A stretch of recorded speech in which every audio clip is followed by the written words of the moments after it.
વિસ્તારમાં વધુ એક હત્યાનો બનાવ। પૈસા બાબતે થયેલા ઝઘડાની જૂની અદાવતમાં યુવક પર કર્યો હતો હુમલો। મિત્રોએ છરીના 3 થી 4 ઘા ઝીકી હત્યા કરી નાસી ગયા હતા। મૂળ ઉત્તર પ્રદેશ ફતેપુરાના વતની અને હાલ લીંબાયત વિસ્તારમાં રહેતો હતો આસિફ। ગોવિંદનગરમાં 25 વર્ષીય આસિફ ફેબ્રિકેશનનું કામ કરતો હતો। બુધવારે સાંજે લીંબાયત નીલગિરી સર્કલ પાસેથી પસાર થઈ રહ્યો હતો।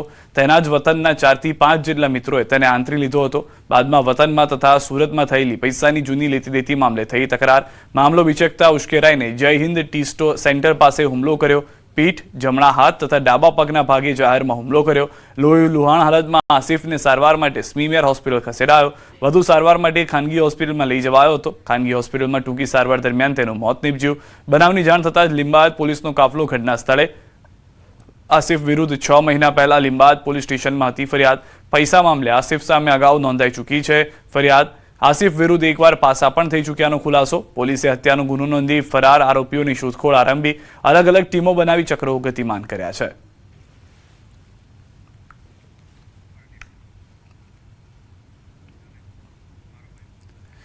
અમદાવાદ શહેરમાં ગુનેગારો પર જાણે કે લગામ ન હોય એવી સ્થિતિ સર્જાઈ છે। 2 દિવસમાં 3 હત્યાની ઘટના સામે આવતા ચકચાર મચી ગઈ છે। જુંડાલમાં તીક્ષ્ણ હથિયારના ઘા ઝીકી યુવકની હત્યા કરવામાં આવી। પ્રેમિકાએ તેના મામા અને ભાણિયા સાથે મળી હત્યા કરી હોવાનો આરોપ છે। આ તરફ વેજલપુરમાં પીજીમાં મિત્રો વચ્ચે થયેલી બબાલ હત્યામાં પરિણમી। બંને પીજીમાં સાથે રહેતા હતા। યુવકોને સામાન મૂકવા બાબતે થઈ હતી બબાલ। દરવાજો મોડા ખોલવા બાબતે પણ મામલો ગરમાયો હતો। આરોપીઓએ મિત્ર પર હુમલો કર્યો। ઈજાગ્રસ્ત યુવકનું 16 સિવિલ સારવાર દરમિયાન મોત થયું। તો આ તરફ શીલજ વિસ્તારમાં આવેલી અવનીશ હાઇટ્સમાં 56 વર્ષીય શખ્સની હત્યાનો ચોંકાવનારો બનાવ। મંગળવારે સવારે પુત્ર સમર્થે પિતાને લોહી લુહાણ હાલતમાં જોતા પોલીસને જાણ કરી હતી। અમદાવાદથી સમાચાર। કેન્દ્રીય ગૃહમંત્રી અમિત શાહ આવશે ગુજરાત। 15, 16 અને 17 મે આવશે ગુજરાત। 16 મે ગાંધીનગર લોકસભા મત વિસ્તારમાં અધિકારીઓ સાથે બેઠક યોજશે। 16 મે રમશે બાળક ખીલશે બાળક અભિયાનના ઇન્ચાર્જ તથા સહ ઇન્ચાર્જ સાથે સંવાદ કરશે। એએમસી દક્ષિણ પશ્ચિમ ઝોન ઓફિસ ખાતે યોજાશે બેઠક। ગાંધીનગર લોકસભા મત વિસ્તારના વિકાસ કામો અંગે કરાશે ચર્ચા। સવારથી સાંજ સુધી બેઠકનો રહેશે ધમધમાટ। કાટલોડિયા, વેજલપુર, સાબરમતી તથા નારણપુરા વિસ્તારમાં કાઉન્સિલરોને મળશે। 17 મીએ વિવિધ વિકાસલક્ષી કાર્યોનું ઉદ્ઘાટન, લોકાર્પણ અને ખાતમુહૂર્ત કરશે। ગાંધીનગર જિલ્લાના દશેલા ખાતે ડેરીના અદ્યતન પ્લાન્ટનું ઉદ્ઘાટન। ગાંધીનગર જિલ્લા દૂધ સંઘ લિમિટેડ મધુર ડેરી નિર્મિત પ્લાન્ટનું ઉદ્ઘાટન કરશે। 5 લાખ લીટર ક્ષમતાવાળા અદ્યતન પ્લાન્ટનું ઉદ્ઘાટન કરશે। કમિશનર, કલેક્ટર સહિત અલગ અલગ વિભાગના અધિકારીઓ સાથે બેઠક યોજવામાં આવશે। તો હાલમાં કેન્દ્રીય ગૃહમંત્રી અમિત શાહના પ્રવાસને લઈને પણ તૈયારીઓ ચાલી રહી છે। 15, 16 અને 17 એમ 3 દિવસના કાર્યક્રમ માટે તેઓ ગુજરાત પ્રવાસે આવી રહ્યા છે।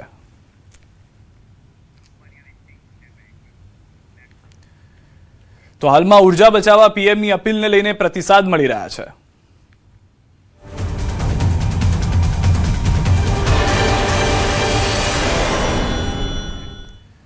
દિલ્હીના મુખ્યમંત્રીનો મોટો નિર્ણય। સરકારી કર્મચારી 2 દિવસ વર્ક ફ્રોમ હોમ કરશે। સરકારી ઓફિસના સમયમાં ફેરફારનો પણ નિર્ણય કરાયો છે। કોઈ મંત્રી અધિકારીઓ વિદેશ પ્રવાસે નહીં જાય। લોકોને મહિનામાં 1 દિવસ નો વ્હીકલ ડેની અપીલ કરવામાં આવી છે। પ્રાઇવેટ ઓફિસ માટે એડવાઇઝરી જાહેર કરવામાં આવી છે। કર્મચારીઓ માટે 200 બસની વ્યવસ્થા પણ કરવામાં આવી હોવાની હાલમાં જાણકારી મળી રહી છે। તો દિલ્હીના મુખ્યમંત્રી રેખા ગુપ્તા તરફથી આ જાણકારી જે છે તે આપવામાં આવી છે। આ જે નિર્ણય છે તે લેવામાં આવ્યો છે। સૌથી વધારે મહત્વની વાત એ છે કે મંત્રીઓ માટે, સરકારી કર્મચારીઓ માટે પણ બસની સુવિધા કરવામાં આવશે। પ્રધાનમંત્રી નરેન્દ્ર મોદીની અપીલની અસર રાજકોટમાં પણ જોવા મળી રહી છે। રાજકોટમાં ઇન્ટરનેશનલ ટૂર ઓપરેટરોએ દાવો કર્યો કે વડાપ્રધાનની અપીલ બાદ લોકો હવે વિદેશ જવા માટે બુકિંગ નથી કરાવી રહ્યા।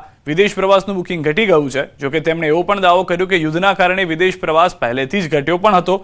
ખાસ કરીને ગલ્ફના દેશોમાં આ વર્ષે લોકો ફરવા જવાનું ટાળી રહ્યા છે। આ ઉપરાંત ફ્લાઇટ ના વધતા ભાવના અન્ય કારણોસર લોકો હાલમાં વિદેશ પ્રવાસ કરવાનું ટાળી રહ્યા છે। ટૂર ઓપરેટરે દાવો કર્યો કે દર વર્ષે રાજકોટથી આશરે 20,000 જેટલા લોકો ઉનાળુ સિઝન દરમિયાન અલગ અલગ દેશમાં ફરવા જતા હોય છે। જોકે આ વખતે 15% જેટલો ઘટાડો નોંધાયો છે, જેની સામે સ્થાનિક પ્રવાસ વધ્યો છે।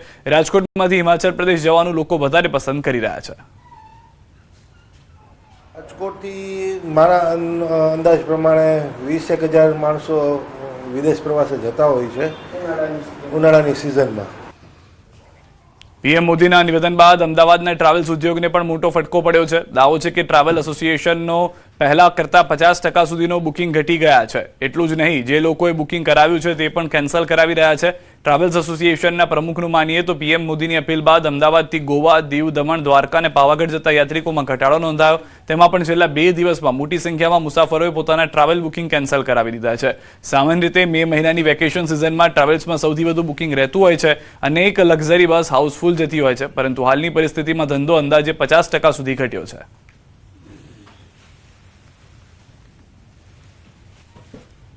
ટાળ્યું છે. અમારે લગભગ 50% ગાડીઓ ખાલી થઈ ગઈ છે.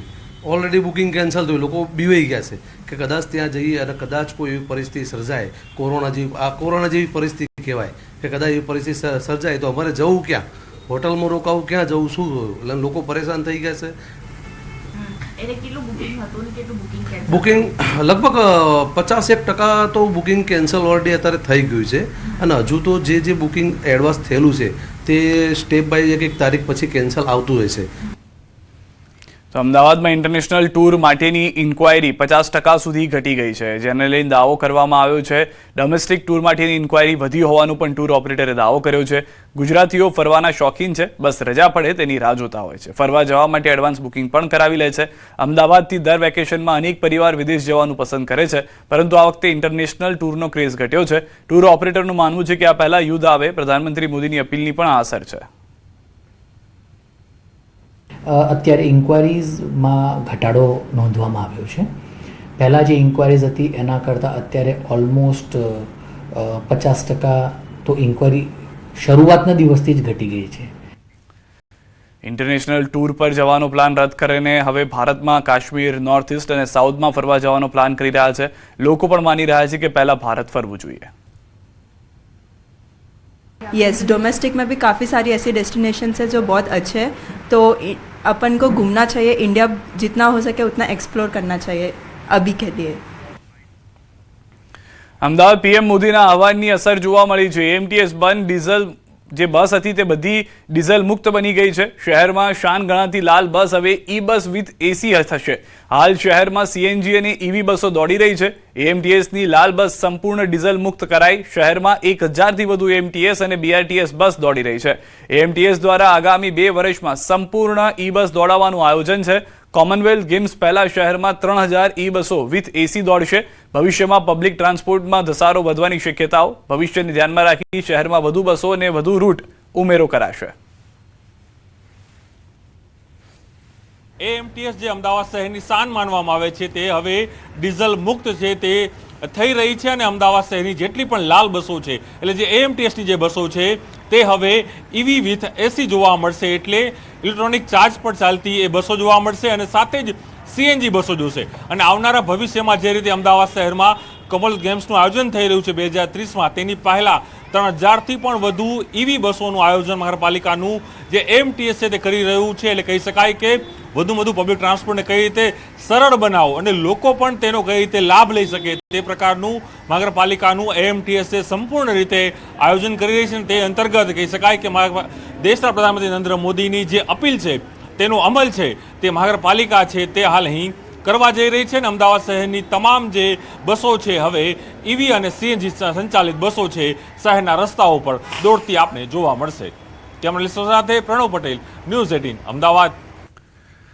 તો ગાંધીનગરના મેયર મીરાબેન પટેલે મેટ્રોમાં મુસાફરી કરી જનતાને જાહેર પરિવહન પ્રત્યે જનજાગૃતિનો સંદેશ આપ્યો. મીરાબેન પટેલ પોતાના નિવાસસ્થાનેથી ગાંધીનગર મહાનગરપાલિકાની મુખ્ય કચેરી સુધી મેટ્રોમાં પહોંચ્યા હતા. તેમણે રાયસન સ્ટેશનથી જૂના સચિવાલય સ્ટેશન સુધી મેટ્રો મુસાફરી કરી હતી. જે દરમિયાન તેમણે નાગરિકો સાથે સંવાદ કર્યો અને લોકોને પ્રધાનમંત્રી નરેન્દ્ર મોદીએ કરેલી અપીલ અંગે સમજાવ્યા હતા. તેમણે નાગરિકો સાથે મેટ્રો સેવા સમયની બચત, ટ્રાફિકમાં ઘટાડો અને પ્રદૂષણ નિયંત્રણ સહિતના મુદ્દે વાતચીત કરી હતી. વડોદરાથી સમાચાર. એસએમસીની રેડ બાદ પીઆઈ સસ્પેન્ડ. નંદેસરીમાં 2 માસ અગાઉ 1.40 કરોડનો દારૂ પકડાયો હતો. નંદેસરીના તત્કાલીન પીઆઈ એ વાઘેલા સસ્પેન્ડ થયા છે. એસએમસીએ 43 લાખના દારૂ સાથે રૂપિયા 1.40 કરોડનો મુદ્દામાલ પકડ્યો હતો. એસએમસીએ તપાસ કરતા સ્થાનિક પોલીસની બેદરકારી છતી થઈ હતી. એસએમસીએ ડીજીપીને રિપોર્ટ કરતા ડીજીપીએ પીઆઈને સસ્પેન્ડ કર્યા. વડોદરાના રીઢા 3 બુટલેગર પણ પોલીસે દબોચ્યા છે. બુટલેગર મનોજ પાપડ, ધર્મેન્દ્ર ચૌહાણ, સુનિલ ટેલર ઝડપાયા હતા. લાલુ સિંધી, સુનિલ અદો સહિતના 10 શખ્સો હજુ પણ ફરાર છે. નડિયાદના મલ્હારપુરા વિસ્તારમાં ભંગારના વાડામાં લાગી છે ભીષણ આગ. તપતી ગરમીના કારણે પ્લાસ્ટિક અને લોખંડનો ભંગાર રાખતા વાડામાં અચાનક ભભૂકી ઉઠી આગ. આગની ઘટનાની જાણ થતાં જ નડિયાદ ફાયર બ્રિગેડના 2 ફાયર ફાઇટર તાત્કાલિક ઘટના સ્થળે પહોંચ્યા. છેલ્લા 1 કલાકથી લાગેલી આગ પર પાણીનો મારો ચલાવી કાબૂમાં લેવાના ફાયર બ્રિગેડના પ્રયાસો યથાવત છે. ભંગારના વાડામાં લાગેલી આગની ઘટનાના પગલે આસપાસના સ્થાનિક લોકોના ટોળેટોળા સ્થળ પર ઉમટી પડ્યા. ગરમી અને પ્લાસ્ટિકનો જથ્થો હોવાથી આગે વિકરાળ સ્વરૂપ ધારણ કરતા વિસ્તારમાં અફરાતફરી મચી ગઈ.